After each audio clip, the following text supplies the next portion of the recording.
अस्सलाम वालेकुम नाज़रीन, TCN ब्रॉडकास्ट के साथ मैं हूं आपकी मेज़बान शाबिंदा फरजीन। नाज़रीन, जब भी भारत में इलेक्शंस करीब आते हैं तो एक ख़ास किस्म की हिकमत अमली सामने आती है जो बरसों से दोहराई जा रही है। ये हिकमत अमली हमेशा पाकिस्तान के साथ कशीदगी को हवा देने या मुल्क के अंदर हिंदू मुस्लिम तफरीक को बढ़ावा देने पर मबनी होती है। नरेंद्र मोदी की क़यादत में ये तरीक़ेकार कई बार आजमाया जा चुका है, चाहे वो 2019 का पुलवामा वाक़या हो या इसके बाद बालाकोट में मुबैना हमला या अब 2025 की ताज़ा तरीन कशीदगी। मकसद हमेशा एक ही रहा है, कौम परस्ती के जज्बात को भड़का कर इलेक्शन जीतना। नाज़रीन, 6 और 7 मई 2025 की दरमियानी शब एक बार फिर यही हुआ। भारतीय फिजाइया ने पाकिस्तान के अंदर 9 मुख्तलिफ मकामात पर मिसाइल और ड्रोन हमले किए। भारतीय हुकूमत का दावा था कि ये हमले इन तंजीमों के खिलाफ किए गए हैं जो कश्मीर में पहलगाम हमले में मुलविस थे, लेकिन पाकिस्तान के मुताबिक ये हमले सरासर शहरी इलाकों पर किए गए हैं जिनमें मस्जिदें, रिहायशी इमारतें, एक अस्पताल और मार्केटें शामिल थीं। इन हमलों में 26 से जायद शहरी जाम बहक हुए और दर्जनों जख्मी भी हुए। इस हमले की एक निहायत अहम और खतरनाक बात ये थी कि जब भारतीय फिजाइया ने पाकिस्तानी फिजाई हुदूद की खिलाफ वर्जी की तो उस वक्त पाकिस्तान की फिजा में 57 बैनुल-अक़वामी परवाजें मौजूद थीं। उन परवाज़ों में चीन, जापान, कोरिया और तुर्की जैसे ममालिक की एयरलाइंस भी शामिल थीं। इससे जाहिर होता है कि भारत ने न सिर्फ बैनुल-अक़वामी कावानीन की खिलाफ वर्जी की है बल्कि दर्जनों मुसाफिरों की जानें भी खतरे में डाली जो उस वक्त फिजाई हुदूद में मौजूद थी। नाज़रीन, इस वाक़े के बाद भारतीय मीडिया ने हस्बे रिवायत नरेंद्र मोदी को कौम का निजात दहिंदा बनाकर पेश किया। अवाम को ये बावर कराया गया कि भारत ने पाकिस्तान को सबक सिखा दिया है और एक बार फिर चौकीदार का किरदार अदा किया गया है। ये वही बयानिया है जो 2019 के इलेक्शन में भी इस्तेमाल हुआ था, जब पुलवामा के बाद मोदी की मकबूलियत में गैर मामूली इजाफा देखा गया। पाकिस्तान ने इस हमले के बाद फौरी रद्द अमल दिया और जवाबी कार्रवाई में भारतीय सरहदी इलाकों पर हल्के दर्जे की बमबारी की गई। पाकिस्तान का मौक़िफ़ था कि ये दिफाई कार्रवाई थी, जब भारत ने इसे मजीद इश्तियाल अंगेजी करार देकर बैनुल-अक़वामी मीडिया में शोर मचाया। इस सारी सूरत हाल में सबसे ज्यादा नुकसान आम शहरियों का हुआ। दोनों तरफ के गांव और रिहायशी इलाके मुतासिर हुए।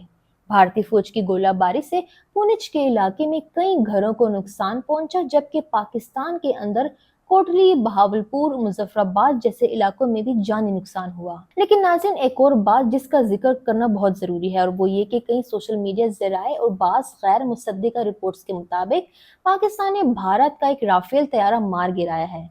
ये बात सोशल मीडिया पर बहुत वायरल हुई और यहाँ तक कहा गया कि फ्रांस ने भी इसकी तस्दीक की है, लेकिन भारतीय हुकूमत और उनके करीबी मीडिया इदारों ने इसे जाली खबर करार देकर मुस्तरद कर दिया था। इससे ये जाहिर होता है कि इस जंगी माहौल में सिर्फ बम और गोलियां नहीं चल रही बल्कि सच और झूठ के दरमियान एक जंग जारी है। अच्छा, ये पहली बार नहीं है कि जब इलेक्शन से पहले भारत ने इस किस्म की कार्रवाई की हो। 2019 में जब भारतीय फौज ने पाकिस्तान की हुदूद में दाखिल होकर बालाकोट पर हमला किया था तो उस वक्त भी इलेक्शन सिर्फ चंद हफ्ते ही दूर थे। उस वक्त भी नरेंद्र मोदी ने इस हमले को अपनी सियासी मुहिम का मरकज बनाया था। अब एक बार फिर वैसा ही मंजरनामा तरतीब दिया गया है। एक तरफ दहशतगर्दी का बहाना तो दूसरी तरफ पाकिस्तान पर हमला और फिर मोदी का एक बार फिर निडर लीडर के तौर पर पेश होना। सच पूछें तो ये एक सियासी स्क्रिप्ट है जो हर बार नया रंग लेकर पेश किया जाता है। नाज़रीन, अब सवाल ये पैदा होता है कि क्या वाकई भारत की हुकूमत और फौज अपने सियासी मफादात के लिए खित्ते को जंग के दहाने पर ले आती है? क्या वोट हासिल करने के लिए न सिर्फ पाकिस्तान बल्कि अपने ही शहरियों की जान खतरे में डाल दी जाती है? और क्या आलमी बरादरी इस सब पर खामोशी इख्तियार किए रखेगी? ये वो सवालात है जो हमें आज के हालात में सोचने पर मजबूर करते हैं। लेकिन नाज़रीन, इन तमाम सूरत हाल में सबसे अहम किरदार मीडिया का भी होता है। भारतीय मीडिया जिस अंदाज में हुकूमती बयानिए को आगे बढ़ाता है उससे सच्चाई कहीं पीछे रह जाती है।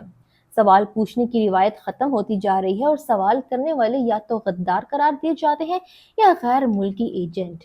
असल जरूरत इस बात की है कि दोनों ममालिक के सहाफ़ी और अवाम असल हकाइक जानें और उन पर बात करने का हौसला रखें। इस सारी सूरत हाल का सबसे अफसोसनाक पहलू ये है कि जहां हुकूमतें अपनी सियासी चालें खेल रही हैं, वही आम इंसान मर रहे हैं, उनके घर तबाह हो रहे हैं और वो अपनी जिंदगियां दांव पर लगा रहे हैं।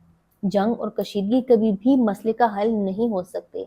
अब दोनों ममालिक को चाहिए कि वो बातचीत का रास्ता अपनाएं और अपनी अवाम को सच बताएं, ना कि सियासी फायदे के लिए झूठे ख्वाब दिखाएं।